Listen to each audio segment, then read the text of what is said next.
Welcome, friends, and thank you for tuning into the Optimal Health Program today. I hope you're all doing well. As you know, today we're going to cover some cool topics. Take your questions via phone, the antiquated way, or via text, or messaging Frankie through his myriad of electrical devices with wires coming out all over the place. Lot going on here. Yep, in the big show, the big system here. The phone number 888-420-9272. If you'd like to call, you could do so. And the website, drcalapai.com. Good to go take a look at all the cool stuff on the website. We'll be adding some new landing pages. We're going to do a lot to make things easier to access as well. Each landing page will have its own QR code, so you can pop it with your phone and go right there. So it makes it easier. We're slowly getting into the new century of capability with electronics now. So, pretty cool stuff. The office in Garden City, 516-794-0404. You could always email us through the website or leave a message on the machine in the office. We're always tracking and picking up calls. So, vitamin D3, critically important to your body in many ways. Great study just came out talking about how it decreases the risk of a second heart attack for those people who have heart disease in half. When people have strokes, doctors understand what leads up to that stroke. There's no stroke that just happened in 2 minutes all on its own with no issue there before. Things evolve over time. And we understand that. Heart attacks evolve over time. We understand that. So if the conditions that allowed the stroke or the heart attack or the blockage or the leak of blood are there, and it didn't completely wipe the person out, didn't kill them at that one time, the second stroke or second heart attack is close by unless you radically change the environment. For people that they make clots, they have to be on blood thinners. They may use clot buster injections to help to dissolve the clots. They may go in and take out a clot. But you have to change all of the things that contribute to plaque formation and inflammation so that you're not going to have that second episode or the bigger stroke or heart attack that would kill you. This is talking about one thing, vitamin D3. And it talks about in this study where they looked at having vitamin D3 tested and measured throughout the course of the study, making sure that the levels were in good range. I try to shoot to get people close to 100 on their vitamin D levels. We've seen that be safe all the time. You never see that vitamin D3 at 80, 90, or close to 100 is pushing calcium off the bone, because we look for that, because sometimes that could occur. But at any rate, the vitamin D deficiency here is sort of, it's how can I put it? I'll say it's inaccurate. Vitamin D deficiency can occur to limited sunlight exposure. Who has lots of sunlight exposure? Nobody here in the winter. If your hands and your face are exposed to the sun, you're not getting much conversion of vitamin D. That's not terribly accurate. If you're in Florida or you're by the equator, of course, you'll get a great deal more vitamin D converted in your sun because you don't really have a lot of clothes on.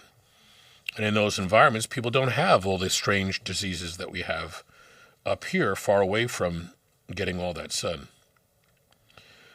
Poor diet, of course. There's no diet where you're going to get all the vitamin D you need. So that's why we talk about using vitamin D supplementation with a supplement, with a vitamin, and checking the levels to prove you're in the perfect range. So in a perfect world, testing, making the recommendation, and retesting is the best way to do it. And they were giving people 5,000 units of vitamin D. And based on this study, it cut the second heart attack risk in half. It means that those people who are on the pathway to having the big heart attack when they had the first one, when those individuals were put on the 5,000 units of vitamin D a day, they had half the risk of having a second heart attack in that study.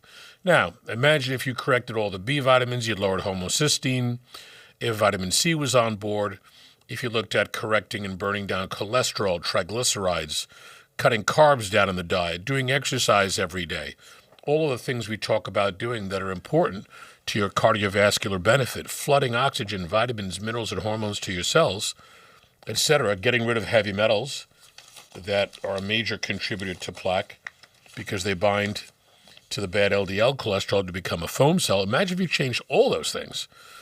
Then you're talking about gigantic benefits. So although a study, and I like the study talking about one thing showing documented proof and help, imagine if you looked at all those things, 20, 30 things. That would be an excellent study in and of itself. I got a question here. If I eat well, but I skip supplements, am I missing anything critical for my heart and brain? Yeah, because what's eating well, people have thought about eating well as saying, okay, I guess it's good to have eggs for breakfast. And some people say, no, eggs are horrible. Eggs are great, by the way. They're fine. They don't create cholesterol problems.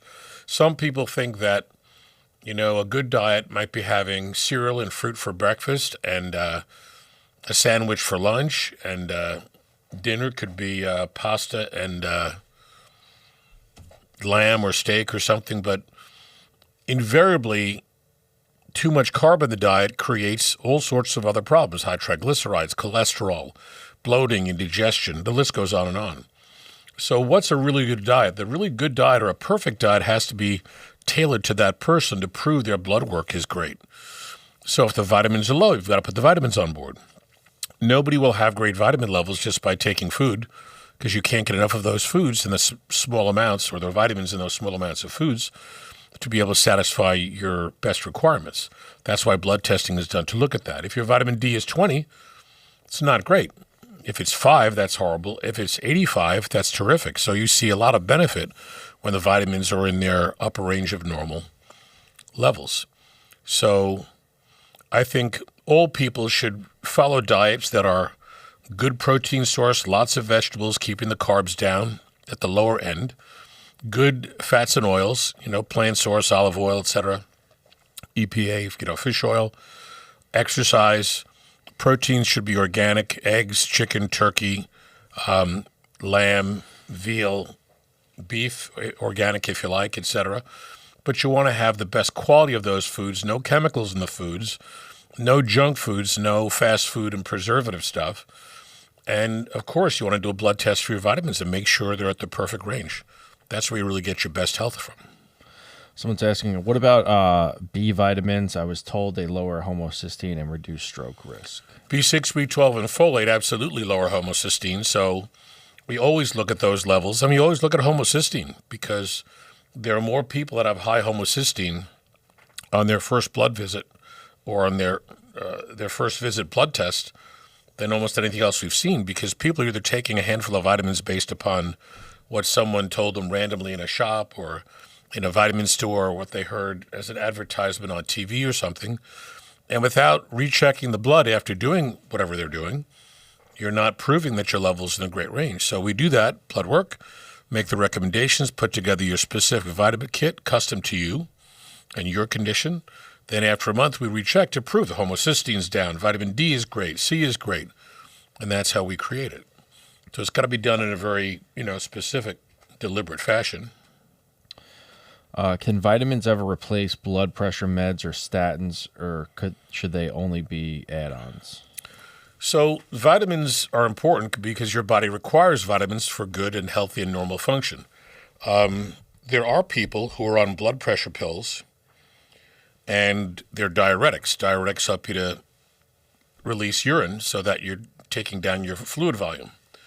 But many of the diuretics wipe out magnesium and potassium, which could be part of your high blood pressure issue if you have low magnesium potassium. So that may not be helping the picture. In some cases where we look at that, find it, we correct the magnesium, potassium, get the person on a low-carb diet, have them exercise, because exercise, even walking every day, dilates your blood vessels. Whenever you do it, you're getting your body used to opening up your blood flow. We've been able to get people off medications, maintain them on the perfect vitamin recommendations, but sometimes it takes a little bit of a little dance to get the results that you want. If you just put people on vitamins and you're correcting the vitamins, that's good. If they're 40 or 50 pounds overweight, and that's why the pressure is holding up there, as you bring that weight down, you see that reverse. So it's a combination of things.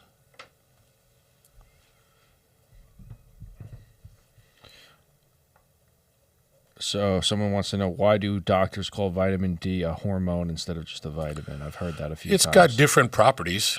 It's got that hormonal mechanism that helps to control and stabilize your bone.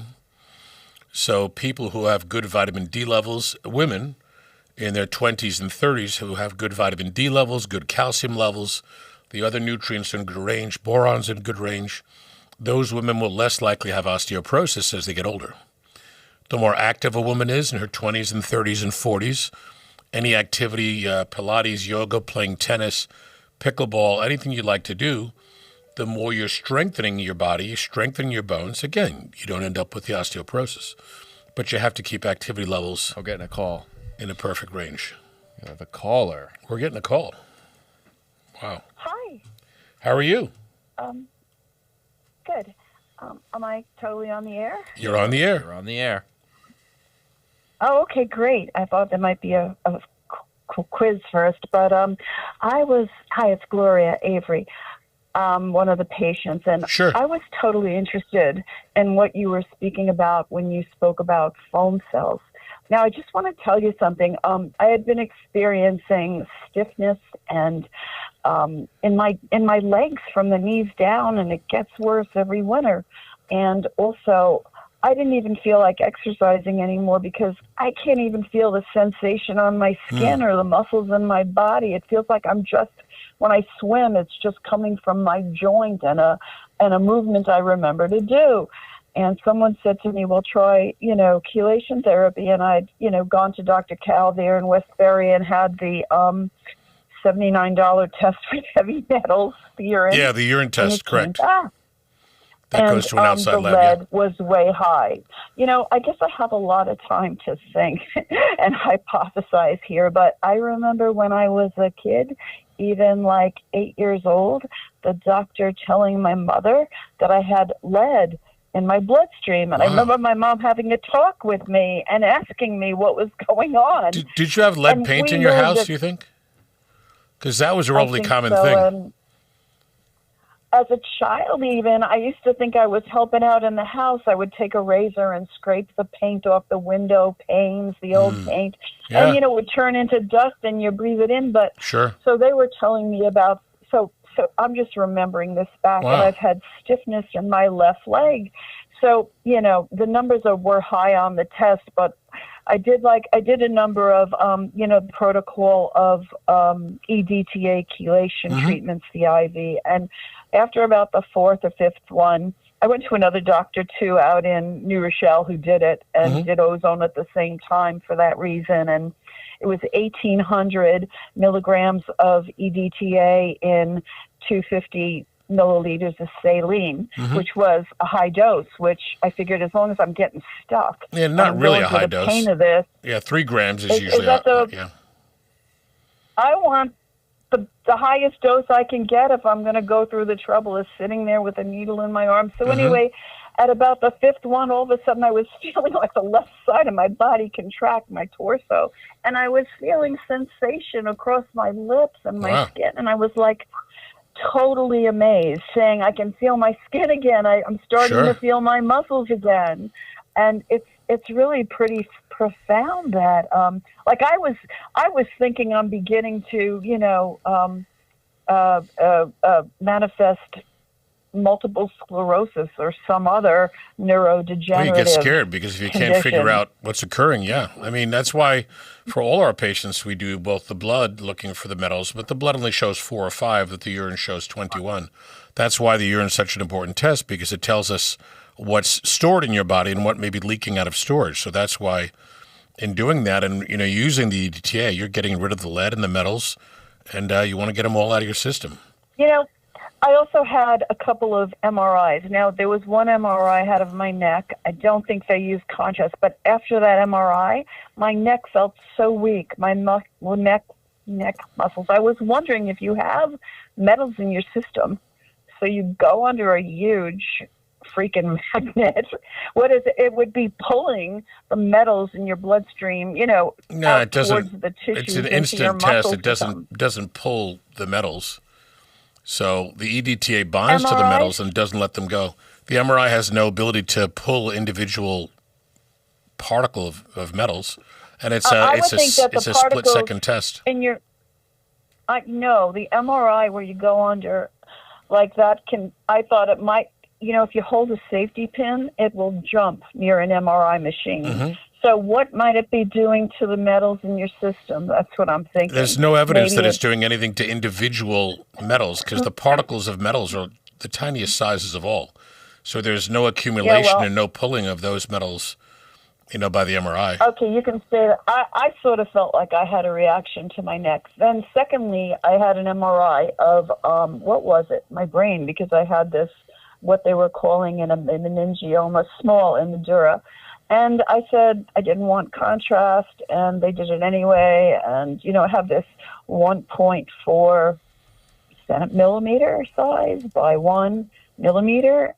So they did it with contrast. I went to the doctor, Sisti, over there at Columbia. He's like, they do this special knife surgery. It's some kind of...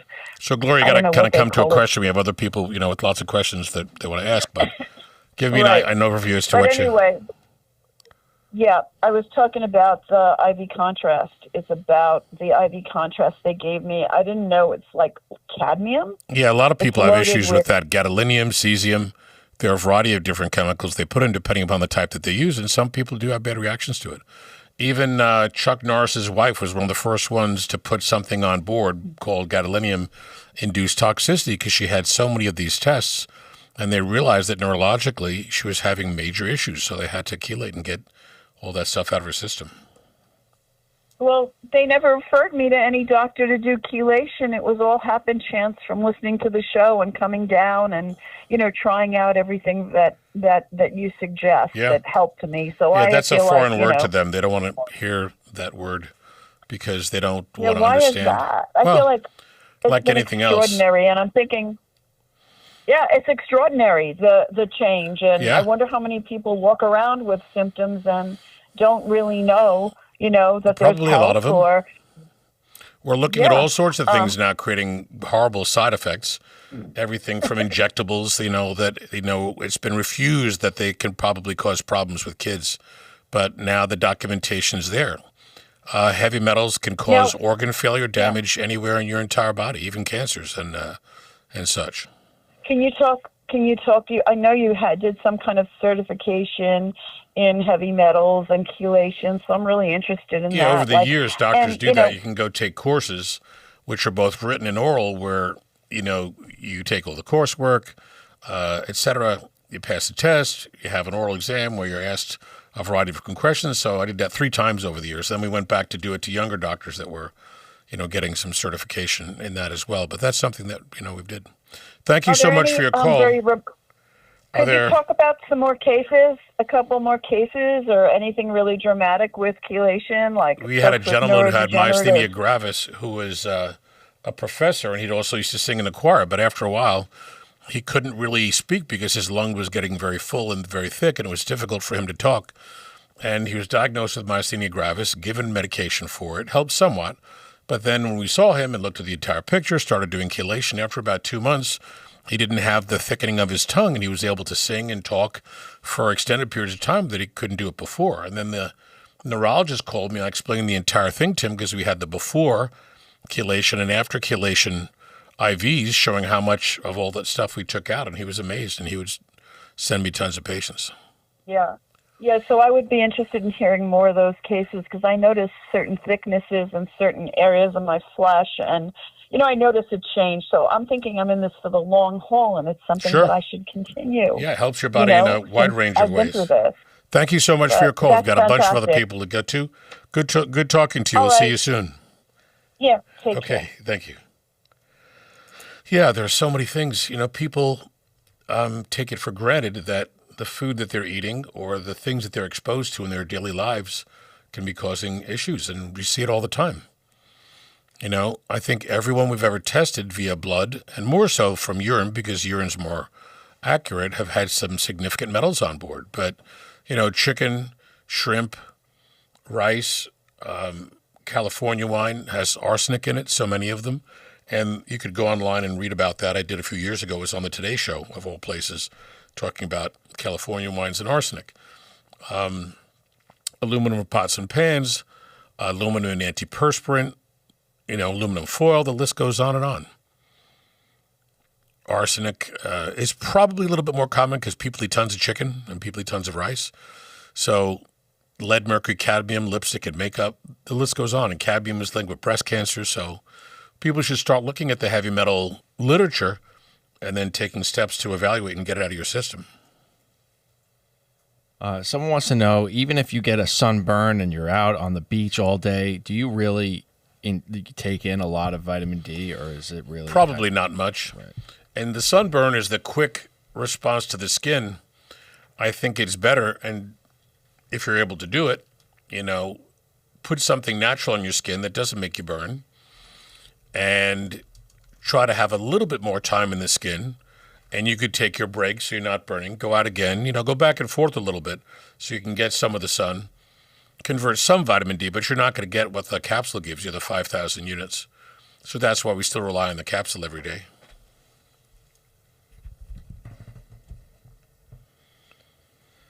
People say, I'm not in the sun. I said, well, it's December. Who's in the sun except people that are in warm climates, So people have the idea, sun, vitamin D. But your hands and your face are not enough surface area to help to bring that in and convert it. Yeah, and someone's also talking about, I was taking pills for iron deficiency and stuff like that. They're like, I feel like the foods you eat don't really, it's only such a small percentage that actually is absorbed from the vitamin. That's why they take their supplements. Well, not every food has a ton of the nutrients. So people think, vitamin C, oranges, there's way more sugar in an orange than, 60 milligrams of vitamin C. And again, more literature based, because this is what I talk about every day. There are studies that say if you have 60 milligrams of vitamin C per kilogram of body weight, which 60 times 70 kilogram is the average 150-pound person, 60 times 70 is 4,200 milligrams of vitamin C a day, helps to increase your killer cells. So if you're taking 60 milligrams, you're not getting much benefit at all.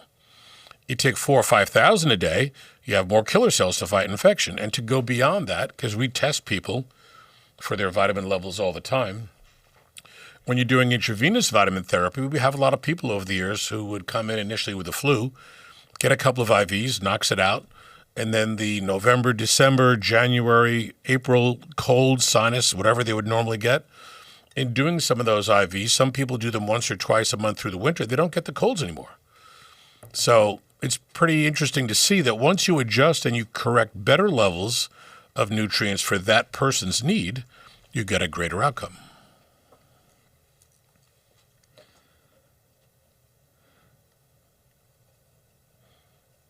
We got someone in the chat that is also feeling the same way Gloria was feeling when they got an MRI. They felt like there were metals in their blood. They felt warm and freaked them out a little bit. I mean, some people laying down to do an MRI, they have neck pain because of the way the neck is positioned.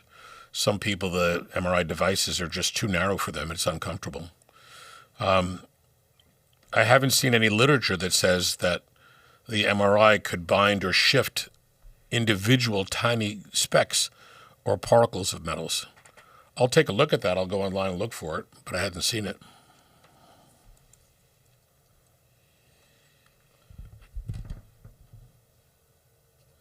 Does vitamin D interact with calcium or magnesium in a way people should know about? Vitamin D helps to stabilize calcium.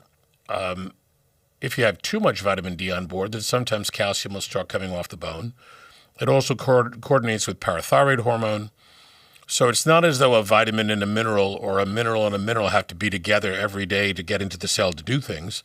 Your body is used to having this fluctuation of different things coming in and using, what it can. So there is a system of balance, of a mechanism that allows vitamin D to stay on your bones, calcium to stay on your bones. And low vitamin D, there's no benefit to that. Low estrogen, progesterone, calcium can come off the bones and cause osteoporosis. Same thing with too much or too little vitamin D. You have the vitamin D, boron, estrogen, progesterone, testosterone is great for bones for men and women, are all in good range and they're doing exercise, then you're strengthening the bone. So it's a pretty simple pathway. Someone else just saying, it's amazing they don't teach you these things in health class in school. They'll just teach you the fake food pyramid. Yeah, so for many years, the people that ran and still run the media are running things based upon what they can benefit from. They're still pushing boosters. They're still pushing all sorts of things. And even with the knowledge that there's risk and it may be side effects and unsafe, black box warnings are now being put on injectables, which should have been there all the time. My biggest issue is that as a doctor, you have to give a person an informed consent saying, if I'm doing this surgery on you or et cetera, this is what we expect. Here are the possible side effects, outcomes, bad downsides, right? Every surgeon to the 10th degree has to explain all of that, but not with the injectables for kids. Oh yeah, everybody gets this, you'll be fine. And the parents have not gotten appropriate informed consent for many, many years for all these injectables. And it's pushed. Someone said, who else is waiting for RFK's next press conference? Everybody is. Down the minutes. Yeah. Can't wait. Everybody is. I think they're taking these issues head on and working really well, with them and against them. Thank God.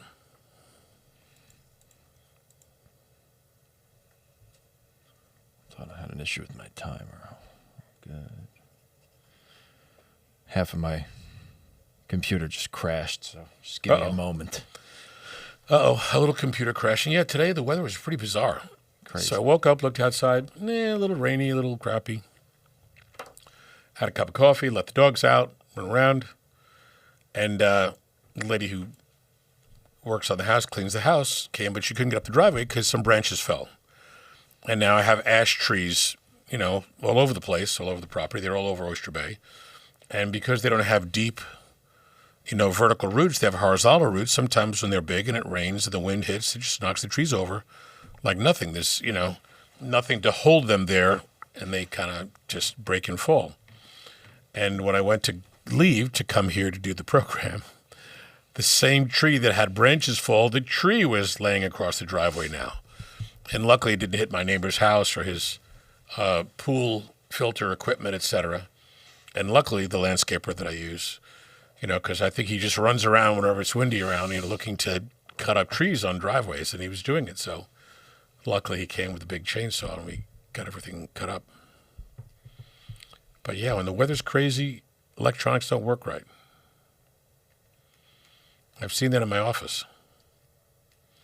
Some of the computers just like fritz, or the phone just goes on the fritz because it's rainy or wet outside. I'm not sure how that works, but I think it does. Someone's asking about long COVID. Was that ever a true thing, or was that just nonsense? So that's a good question. There are absolutely people who have long-term symptoms from being exposed to that bug, number one. And if we're just talking about people that were exposed to the bug and never got a shot, then it's likely the only thing that's giving them those weird long-term symptoms like they had initially is just the same bug, long-term reaction to COVID. Different bugs, bacteria, viruses can linger and stay in your body for a long time. Look at Epstein-Barr virus. It waxes and wanes, comes back, multiplies like crazy. You're sick as a dog. It decreases somewhat. So a lot of things can happen. Typically for people that have had long COVID, as we described that one population of people that got it but never got the injectables, those people respond really well to vitamin C IVs and peroxide. So your body can do well giving it that boost to make it quadruple your killer cells, as I mentioned, to be able to fight infection. And some of those people, remember, I'm going to say most of those people, as most people in general, aren't taking vitamins based on their blood tests. So if their vitamins are low and D is low, they're more susceptible. So the bug lingers. If we fix all of that, then people turn around. We've had people that have had bad lungs before COVID, had COVID, and the lungs became much worse, where we've done stem cell therapy intravenous and then a nebulizer mist breathing into the lungs, so it topically goes to the lungs and goes to the lungs through the blood, and have had repaired their lungs with stem cells from post-COVID patients.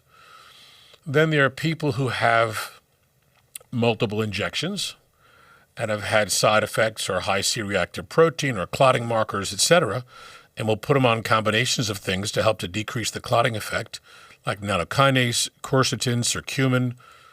So there are different combinations that we use depending upon what we find in the blood test. That's really the thing that guides us as to what to do or correct. We got someone just talking about how they said that people with COVID had a bigger chance of getting heart attacks or strokes, but I believe that it was truly the vaccine and they were just covering up, pointing to the virus. Thoughts? Well, there are a lot of people, including Dr. McCullough and some pretty heavy-duty researchers in the federal government for the armed forces. There was a great conference that, what was his name?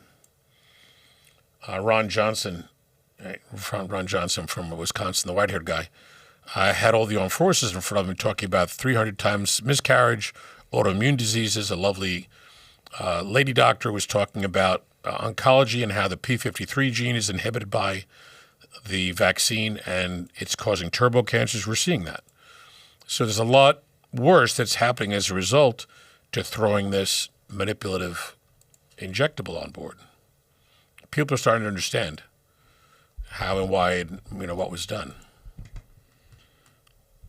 Hold on, I'm having some computer issues. That's why anybody that we have who's done the injectables, we look for the heart issues, myocarditis, clotting, all that. We look for autoimmune disorders because some of those have popped up. So as a good physician, you have to kind of figure out, what do I have to look for? What do I have to protect this person for down the road, as opposed to just talking about today and now? It's all about how do we keep you healthy and strong down the road and prevent other problems from occurring. So, which kind of leads us into the wellness and longevity discussion. So you can talk to 1,000 people, and I've spoken to many thousands over the years, as they get into their 40s, 50s, 60s, 70s. My body's changing. I don't feel as good as I did. I'm tired. I'm achy. I don't have the get up and go. And, it's a long list of things. But that's in part because as you lose new cells from your organs, and therefore you have less hormones or neurotransmitters, your body's not getting the messages it needs to keep the machine going and working well. If you're not getting your vitamin levels met, if you're not getting all of these things in the right range on your exercise, you start to lose your ability. The wellness and longevity mechanism program that we're talking about, we're starting off with Medicare patients because they need it more than most. And with that wellness and longevity, we're using RPM, remote patient monitoring. So if you have high blood pressure, we have a blood pressure cuff you take home. You check your pressure every day. You send us the readings. Now we know exactly what your pressure is doing week to week, month to month. If we need to adjust or fine tune, we can, because we're getting lots of readings, not 3 readings a year for patients that come in once in a while. If we're also looking at your pulse oxygen, looking at your rate, rhythm, blood sugar, and there are new devices coming out every couple of months for monitoring the patient at home. There's a device that can tell if your balance is problematic and you might fall. We're working on getting that into the fold. So if we can track your vitals, perfect your vitamins, minerals, hormones, exercise, your body will become healthier and stronger. You're pushing back, as the literature describes, a variety of disorders or problems and diseases because you're putting your body into the perfect zone, and this is what we're doing. So for those people who have their Medicare Red, White, and Blue insurance, certainly give us a call at the office, 516-794-0404. You could also contact us on the website, www.drcalapai.com, and we'd love to help you out. We're going to have, as I've mentioned, some landing pages and QR codes, so it makes all this much easier. We're going to be putting some of this information on News 12 and the different TV venues, so we're going to put a nice blast out there to everybody so they can see how this works. And initially, for me, it was surprising that Medicare would do something like this. It's all covered by Medicare. Then I realized that if we can fix the patient as soon as a problem occurs, you're saving Medicare a huge amount of money. Because if a person starts to have bad pressure or sugar or arrhythmia, they go to the ER, then you're getting hit with a gigantic ER visit, a $100,000 ER visit. So Medicare would rather pay $100 a month to be able to keep everything stable than to have to go through the big ER visit, which makes sense. And any doctor is going to say, I love the idea because now I have a lot of information on this patient. I could make better decisions as opposed to just try this med, try that med. So we're also looking at some labs where we're looking to do some of the genetic testing and some of the at-home, saliva swab testing. So that will come up with in the next week or so. We'll have some more information on that. Someone's just saying, I'm a little nervous about the monitor that's going to tell me if I'm about to fall down. I don't want Bill Gates watching me in my bedroom. Well, far too many people have issues with balance, and you always hear about it. Someone just got lightheaded and they fell. Of course, this would notify us as soon as they got lightheaded, which is a nice thing. They may still fall, but if there are episodes leading up to it where if they didn't really fall or they fell onto a chair or something, that tells us what we would never find out otherwise. And then we can get people on that, whether it's physical therapy or an aid to the house. There's a lot of good things that are going to happen as a result of just watching and seeing, how people are doing. Someone's saying that they had just recently found out that they carry the falcemic trait, and their doctor couldn't believe that I wasn't notified of this when I was younger. And it makes all the sense in the world because they feel very lightheaded often and out of breath. I mean, that can come from a variety of things, but if your family had it, because your mom or dad would have to have had it for you to, inherit that, there should have been a discussion there at some point throughout your life. Or if they're doing a, blood count and your red blood cell count was low or you're a little anemic those are easy things to pick up. It's not difficult to do that. Some people have low iron, some people have a little bit more iron. But correcting B vitamins and things and exercise becomes an important part of the picture. And then as you get older, hormones are important to stabilize. Otherwise, you could end up being tired all the time. So my mother never told me that and never told me that I was lactose intolerant. That woman's going to need a stern talking to.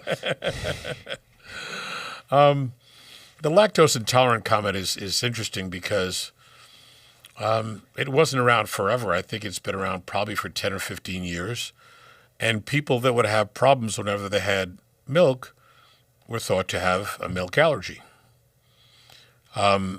There's still more people that have milk allergy than are lactose intolerant. And for some people, you tell them to take out the milk or the lactose type foods, and they do a lot better. So it just kind of depends upon what a patient presents with. I have no problem telling people to avoid milk or lactose or to even take little enzyme tablets that are lactase to help you break that down.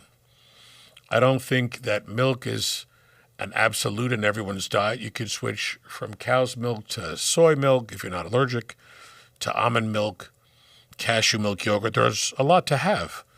So if the milk creates a problem for you, I might want to either pull it out, take it out for a while, bring it back in a little bit, have it less often. Depends on what your body's going to do. Just a follow-up, they said, I've been given soy as a child, and this was just brought up to me. I thought Carvel was just my worst enemy, but seems not. Yeah, a lot of people react. And the same holds true with grains and celiac.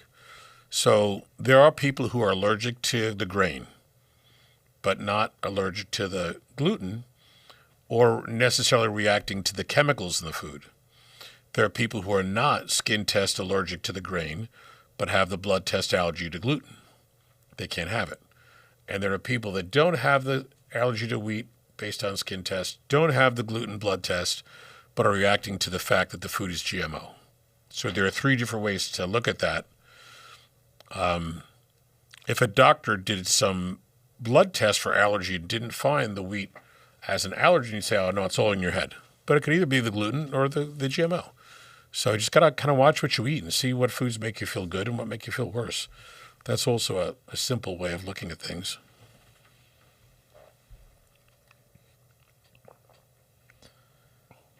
What else we got? how do people separate real medicine concerns from internet fear nonsense? It's very hard these days. Well, remember everything on the internet is hyped up. And it's very easy to look at something and say, is this real or they want me to buy something? Or is this real or is this AI or is this fluff? You just have to look at it with a little bit of a skepticism and wait for the end of the video, or just zip to the end of the video and see what they're trying to sell. Usually they're making outrageous claims like, oh my God, you think, wow, is that possible? And then they're trying to guide you into buying a product. But you're not looking at any specific either research or any specific context. Like if a person said, I had cancer and I cured myself with whatever, dandelion tea. You know, you'd have to find, did that person have cancer? What type? How significant? You know, where was it spread to? Did it spread or not? And what in the dandelion tea may have some, it's too nebulous. It's too contrived. But advertisers will do that because they want you to see something crazy and, jump on it like a leap of faith. The other thing, too, is that all cancers are not the same. They're very different in the way that they multiply in a variety of ways, their life cycles, etc. So one thing to cure all cancers does not exist, nor would it ever. But if the person said, oh, you can use it for all these things, I would not believe it. And a lot of doctors, every day people say, well, I heard this, I saw that. I said, where did you hear it? Oh, it was on here. I said, well, who was the person making that comment? Was it a doctor? Did they show you research? No, don't believe it. There are a lot of non-doctor people making you think there might be a doctor, telling you all this stuff and piecing together tidbits of information to make it seem like it's an actual factual presentation, but it's not.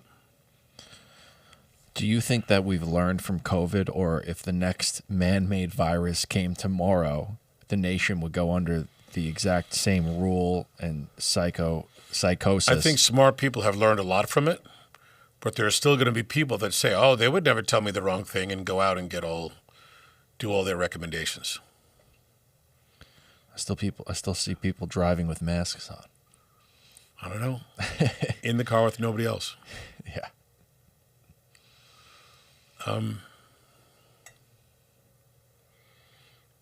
People have some very deep-rooted, cemented ideas about things, and I think that's a mistake not to have a little bit of your mind open to the possibility of something different than what you're being told. I mean, I live in a world where I have to be, accurate and specific, and the blood test tells, and recheck the blood test, and, it's got to be done so that there's some proof. Other people just hear something and they run with it, even though it's not true. People have said, oh, I don't want to take ivermectin, it's a horse paste. I'm like, every drug that's ever been approved in humans has been in animals first and tested in animals, but it's a Nobel Prize-winning drug for human use. Like, why would you ignore that? Of course, they wouldn't know that until they looked at it, but there are buzzwords that people use that are just not true. And that buzzword, those comments keep popping up, but there's no evidence of them. I don't know why people just don't let go of the original false comment. Well, this is a fun one. Someone just saying, I know you shouldn't take it if you don't need it, but for pain management, what would you prefer, doctor, Advil or Tylenol? So the answer to what non-steroidals people take really depends upon what works for them. Some people say I can take an Advil, an ibuprofen or Motrin, and I'm good. Other people say it doesn't work for me at all, and they like naproxen, or any combination of different things. So everybody's different. I'm not recommending people take these meds over and over again, 2 or 3, 4 or 5 times a day, etc. Just use them as needed, but as little as possible. Some people like the patch with a little bit of lidocaine if it's a superficial discomfort. that could decrease some of the pain. Some people like CBD or gummies. So depends upon what you're likely to respond to. But invariably, when you talk to a patient that is figuring out what to use, they'll tell you, I tried this, didn't work.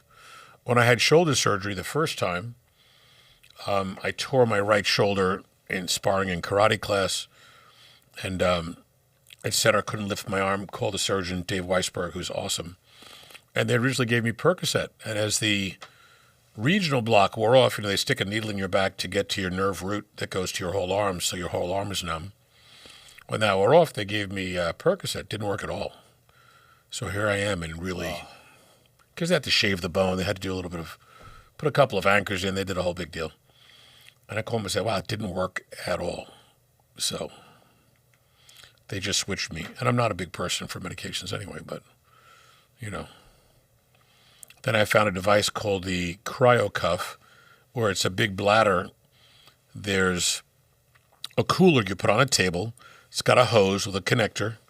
You fill the cooler with ice and some water up to the line, close it, and then you connect the bladder. And typically you press the button, and the ice-cold water goes into this bladder. You disconnect it. You put it around your shoulder with Velcro, 2 Velcros, and now your shoulder will be super cold and pretty much frozen for 8 hours, and you can sleep. So luckily I found that. Made all the difference in the world. Wow. What's the biggest health mistake people make in their 30s and 40s that shows up later in life, do you think? Biggest health mistake? I mean, they're not asking about cigarettes and probably not asking about alcohol, because we know cigarettes are horrendous, for health, and alcohol is not great. I mean, having a glass of wine here or there is fine, but there are a lot of people who just drink too much alcohol or just have a ton of sugar in their diet. And as odd as it may sound, accumulation of sugar is pretty bad, because you're damaging your blood vessels, you're damaging nerves, you can damage organs. Some people become full-blown diabetic. Some people eat carb, and as their sugar goes up, their body gets scared, you dump insulin, your blood sugar drops, you're hypoglycemic, you're tired, achy, panicky. That person is going to be craving carbs again, so that cycle goes back and forth. So carbs are a pretty bad thing. They pack on the weight. And I see this and talk to people about this all day. This is more common than almost anything else we see. Inactivity is another one. Almost everybody could walk around the block for a half hour. So if people were to do that every day, or walk around your place of work on your lunch break or something, do it when you get home. Doing the exercise is amazing for your entire body. What lifestyle habits protect the brain the most as we age? I try to do crossword puzzles to keep me sharp. So crossword puzzles, all of those crazy little things, Sudoku, which I haven't done, but I know it exists. I've always looked at it. I don't know where to start. Any of those brain teaser things are good. Listening to music is great. That stimulates your brain in a slightly different capacity. And some people absolutely love that, and they'll listen to some classical music. It calms them down, helps them sleep. Other people listen to more vibrant music to wake them up and to get them up and going. So music's great for your brain. The visual stimulus, some people like to paint. Some people can't paint. I can't paint. I mean, I could paint a door or I could paint a wall, but I can't paint. My sister Dominique has that capability. She can draw, paint, sketch, because, my dad was an art director, so he had terrific, ability to do that, which I don't. I have none of that. But painting, sketching, listening to music, getting outside, anything involving vision, your 5 senses, smell, taste, is good for your brain. It's funny. My brother's great. He could draw anything. It's amazing. I don't have it either. I'm with you, Doc. People get confused looking at my stick figures. They can't tell what it is. Yeah, some people are really good at that. Some people are great at writing, so that may be a great brain stimulus to write poems or write anything, or journals. I can't write either. I can do a great first paragraph, but then the rest escapes me. It's like we're up to date on questions. For brain activity, and we're doing a lot of these, there's a brain scan device that we have, and it shows the speed of your brain, a P53 test, how well different parts of your brain work, because it's a funny little cap, a stretchy cap you wear over your head, and there are leads, wires, that go from the cap to a computer, and it reads the electrical stimulus going through different parts of your brain. So it tells us if your brain is slowing down somewhat in certain areas, how we can activate and improve different components of your brain. For a lot of people, as we correct somorelin, which is the active component of growth hormone, that enhances your sleep because you're making more neurotransmitters. For some people, we do stem cell therapy because their brain's affected significantly from stroke, Parkinson's, Alzheimer's, etc. So ideally, there are ways that we can evaluate your body that other doctors just don't, give you more information, and then work on correcting and improving the picture. Someone said that they're asking if you saw that Trump signed an executive order that will fast track the reclassification of marijuana. And now I'm looking into it. It says that seems to be the case. The move doesn't legalize marijuana, but reclassifying it would allow the FDA to study it for medical purposes. That's good. I mean, I already think that they've been doing that for medical purposes. I have a friend who's been doing research on it forever, and they're looking at different extracts and strains for helping people with neurological disorders, neuromuscular disorders.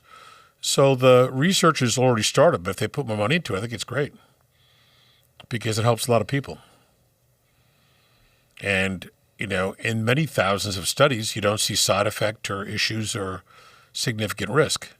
Remember that medical, or what they may make into a gummy, which is a lot more precise than just buying buds or raw product and then taking that. You'd have to make sure of how much of what is in it. That's how a study should be done. And if it's 10 milligrams of THC and X milligrams of this or that, you want to be able to say, okay, this product, this specific product, double-blind, placebo-controlled, did this in this number of patients as we tracked them and kept following these parameters. But that's already underway. I just think they should put more money into it. It makes sense. Yeah, that slipped through the cracks. Less pills. It's always good. Yeah, I have lots of patients that use the gummies for sleep or anxiety or panic sensations or chronic pain. So I don't see any issue with that. I just tell them, make sure you're getting it from a super reliable, super licensed, research-based company that, you know, is in on all the great research. So there's one place out in on 110, something about strain stars or something, that I know patients go to get their gummies to help them sleep, and they do really well with it. And they're not going anywhere near the sleeping pills or the Xanax or the Valium or any of the other meds, and they're just using that to help them sleep. I say, why not? And I'm sure, you know, the federal government probably wants a little piece. Of course. Probably looking at these. these. Wet the beak. They're making how much on taxes? These Yep. states? Yep. Drug companies don't want to give anything up. They want everything to be under their, you know, wing. Cool study on menopause changing brain affect. Could affect mood, memory, a variety of things. So this is a cool study. This also links up to the test that I talk about, the brain scan, where we can look at your brain waves, your speed, each of those parameters. But this is a study 2020 to 2025, looking at neurotransmitter, neuroanatomical changes during menopause, 2025 annual meeting of the Menopause Society. They say the gray matter in your brain decreases in volume with menopause because that's important for day-to-day functioning, causes cognitive decline. White matter also changes hyperintensities, showing inflammation or decrease in blood flow to different parts of the brain. So this is what happens when you lose cells and you lose cells that make neurotransmitters, and you lose cells that make hormones. So it's like saying your body was doing great until that certain point when your hormones started to drop, and then it started losing control or maintenance or homeostasis, which is true. It's exactly what's happening. In a perfect world, if you're looking at this, and we talked about this to all the patients, at that age where they're losing some of the hormones, we'll tell them we have to test for estrogen, progesterone, DHEA, testosterone, IGF-1, all of these things, insulin, and then start making corrections so that your body works like it did 10 or 15 years ago. And in doing that, you'll have greater ability, function, and your body will work as it did back then when you had all of these things working for you, nonstop. There are people that we've done vitamin therapy on intravenously. We've done vitamin kits. We've done stem cell therapy for brain changes. So it depends upon what you present with. Your body's like a slate that presents with all sorts of information, and we're fixing and fine-tuning and correcting to get your body to function better. And someone in the chat said they want to send their mother to you because since menopause, she hasn't been feeling herself, has been having some issues. What specifically would you be testing for? Well, looking at menopausal changes, besides looking at a CBC, a chemistry, the vitamin levels, because vitamins are always going to be low. Even in people who are trying to take vitamins, if you don't know what you're doing, you don't know, what you're taking, you haven't had the blood test done, that's one of the most important tests. Estrogen, 3 different types, estriol, estradiol, estrone, LH, FSH, progesterone. We'll look at the full thyroid panel, T3, T4, TSH, free T3, free T4, reverse T3, thyroid antibodies, DHEA adrenal hormone, DHEA sulfate, IGF-1, as I mentioned, the active component of growth hormone. So we look at all of these things. We might look at the methyl conversion factor if you don't convert B12. That'll make it harder to have sharp, quick memory, focus, concentration. So we may need to adapt by using methyl B12 little shots. Looking at heavy metals, because heavy metals absolutely affect how you make your hormones, your neurotransmitters. And they get into every tissue of your body and they cause damage. There's no benefit to them. So you want to evaluate them and get them out of the picture. So we're looking at a wide range of different things.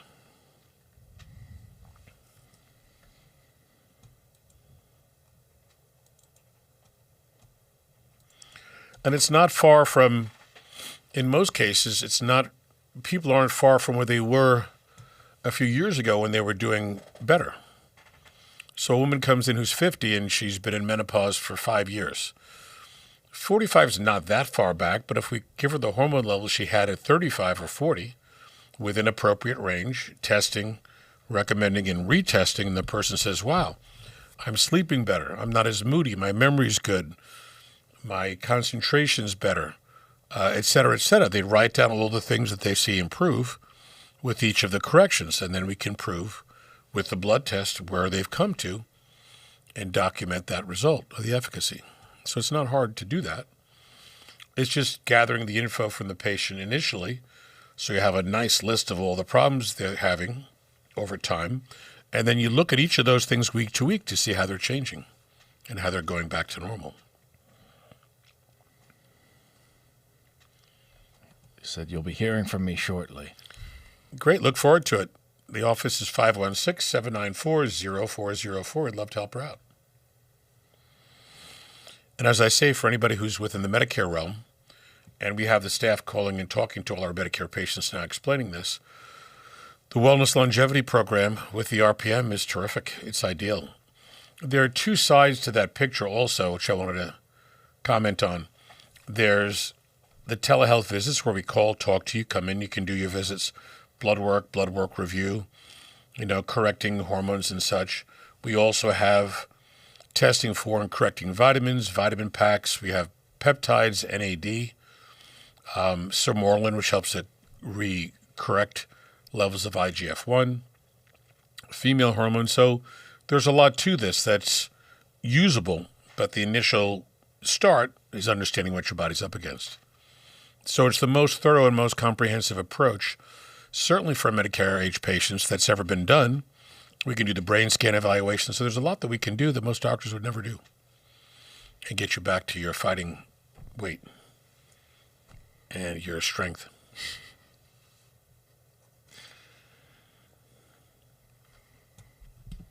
Chat's quiet up a little bit. If you guys have any questions. We'll give them a minute.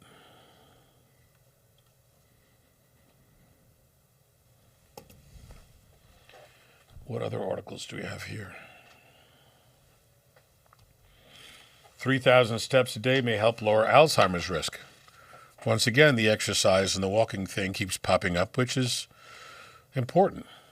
You know, so I applaud the studies that keep saying this, because I see this in literature all the time. And after a while, people are going to see this enough to be able to realize that they have to do it. I like the Fitbits and all these devices, the new ring that we're going to be getting for our Medicare patients will give us a lot of good information. The watches also do that, smart watches. But 3,000 steps a day, for a lot of people, they see that 3,000, well, I want to go to 5,000. They go to 5,000. Some people go to 5 to 7. Now I want to go to 10. And I know people, because they talk about this all the time, the more you do, the better.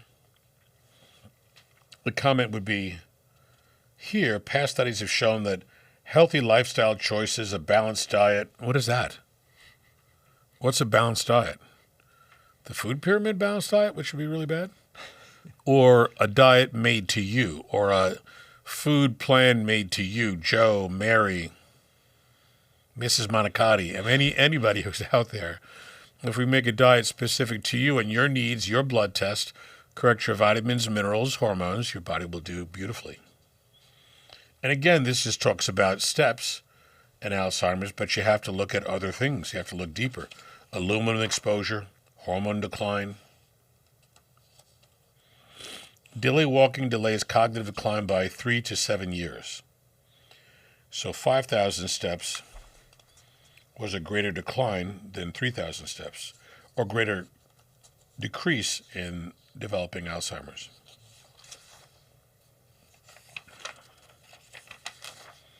So get out there with your neighbors, wear some funny clothes, have some good conversations. Most of my patients do that now because they go back and they're walking around the block because it's the easiest thing to do. And you can go down 3 blocks, back, left, right, circle, go to the park. You know, you can do anything. But a lot of patients, when they're walking around, their block, slow, brisk, fast, neighbors look out the window and say, hey, maybe I should be doing that. And all of a sudden you have 10 people walking, and it's not a half hour anymore. It's 45 minutes to an hour, which is great. Some people go all the way down 3 or 4 blocks. They go to the park. They do laps around the park or the school, a high school track, and come back. Whatever you want to do. Just got to do it for a half hour every day.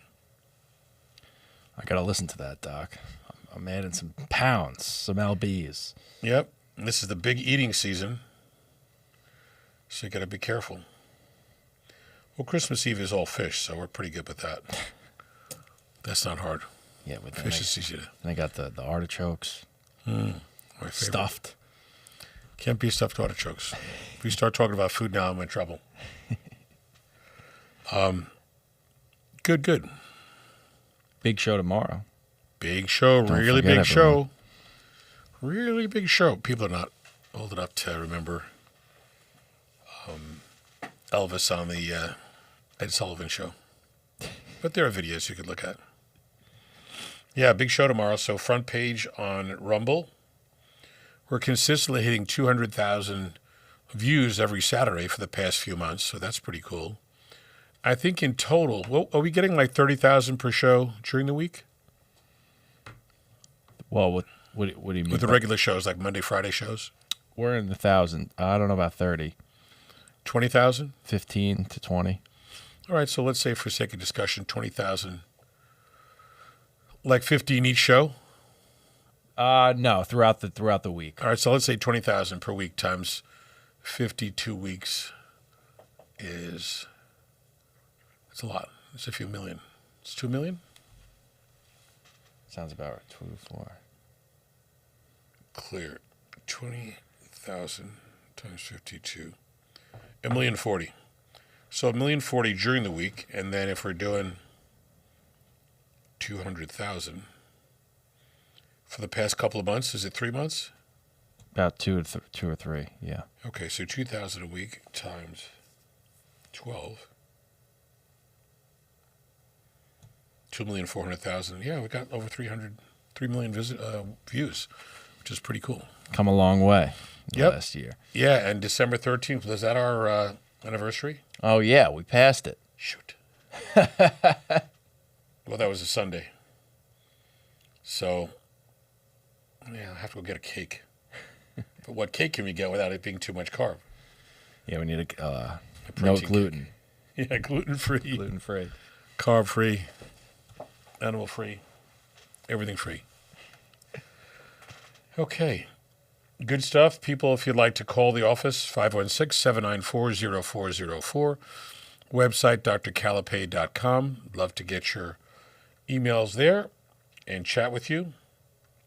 As remember, we're getting lots of calls and emails, so if you leave your phone number with the emails, it helps because then we can call you back and answer your question quickly, as opposed to, going back and forth with multiple emails. But we're there to help you out, to give you lots of good information. Have a wonderful day. God bless you all, and we'll see you tomorrow. Live here at the studio, but our big Rumble show tomorrow. Thanks for watching.